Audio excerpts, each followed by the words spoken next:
warahmatullahi wabarakatuh. Kami dari kelompok 5 beranggotakan 6 orang. Saya Siti Zara Haju. Saya Saskia Mauko. Saya Nana Prilia Daud. Adi Masab Tudai, Darmat Kembar. Saya Muhammad Wadlan Usman. Di sini kami akan mempersembahkan video bermateri peran organisasi Islam di Indonesia. Selamat menonton.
Bab 10, peran organisasi Islam di Indonesia.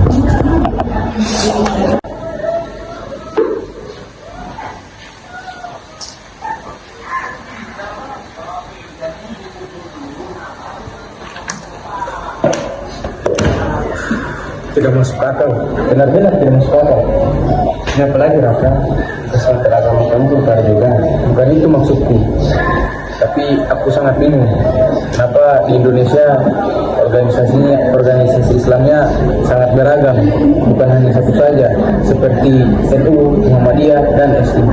Itu yang bisa membuat kita saling berkota-kota dan berdebat. Kota-kota gimana sih maksud kamu? Ya lihat aja di sosmed, ada yang bilang begini, ada yang bilang begitu. Padahal agamanya sama. Kalau untuk tujuannya merdeka dan beribadah, kenapa tidak satu wadah saja? Menurutku organisasi itu hanya membuat ribet dan menghafalkan sejarahnya saja.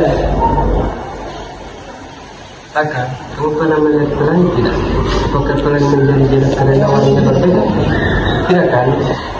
Tapi ini bukan tentang pelangi dalam. Nah, justru itu, karena Indonesia itu luas banget, kan gak mungkin kalau satu orang atau satu kelompok dibuatkan satu. Nggak semuanya kan bisa dijadiin satu. Sini deh, aku ceritain.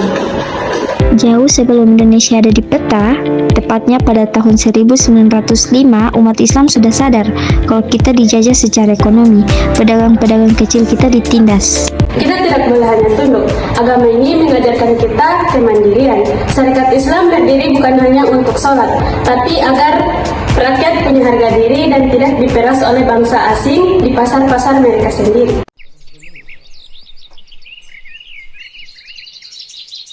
Untuk pilar pertama Raka, Syarikat Islam adalah organisasi yang berani bilang merdeka di depan penjajah. Mereka menyatukan pedagang bawah sampai intelektual atas. Lalu di Yogyakarta tahun 1912, Kiai Haji Ahmad Dahlan melihat kemiskinan dan kebodohan merajalela. Beliau merasa dakwah gak cukup cuma di lisan. Terus beliau buat apa? Islam adalah agama kemajuan. Jangan biarkan anak kita tidak sekolah hanya karena miskin. Jangan biarkan mereka sakit tanpa pengobatan. Bangun sekolah, bangun rumah sakit, itulah dakwah yang nyata. Dan lewat Aisyah, beliau mengangkat derajat perempuan. Ibu-ibu diajari membaca dan mengaji. Muhammadiyah fokus pada sistem manajemen dan modernitas. Itu pilar pendidikan kita. Tapi di sisi lain, tradisi dan akar budaya pesantren juga harus dijaga. Tahun 1926, para ulama berkumpul. Mereka sadar kalau akar tradisi hilang, Indonesia kehilangan jati dirinya. Menjaga yang lama yang masih baik dan mengambil yang baru yang lebih baik.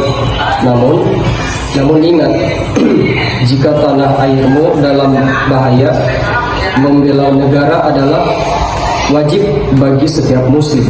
Pasukan santri dan resolusi jihad tanpa mobilisasi massal dari para kiai, peristiwa 10 November mungkin gak akan pernah sedahsyat itu. Nahdlatul Ulama atau NU adalah benteng terakhir yang menjaga kedaulatan kita di garis bawah, di desa-desa dan pesantren-pesantren. Jadi maksud kalian mereka itu bukan saingan? Bukan, mereka itu tim. Bayangin kalau nggak ada Muhammadiyah, mungkin sistem sekolah kita nggak semodern sekarang. Bayangin kalau nggak ada NU, mungkin kita kehilangan jati diri dan semangat jihad bela negara. Dan tanpa SI, kita nggak pernah berani melawan dalam secara organisasi. Organisasi Islam itu seperti lentera, ada yang lampunya terang di sekolah, ada yang di rumah sakit, ada yang di peperangan, ada juga yang di pasar. Tapi mereka semua itu kan mempunyai bahan bakar yang sama. Itu juga seperti kita semua, yakni iman kepada Allah. Aku baru sadar, kita sekarang cuma menikmati hasil kerja keras mereka. Tugas kita bukan mencari perbedaan, debat apalagi, tapi lanjutin apa yang kita harus lanjutkan. Nah, itu baru sahabatku. Yuk lanjutin tugasnya. Ayo. I used to think that I was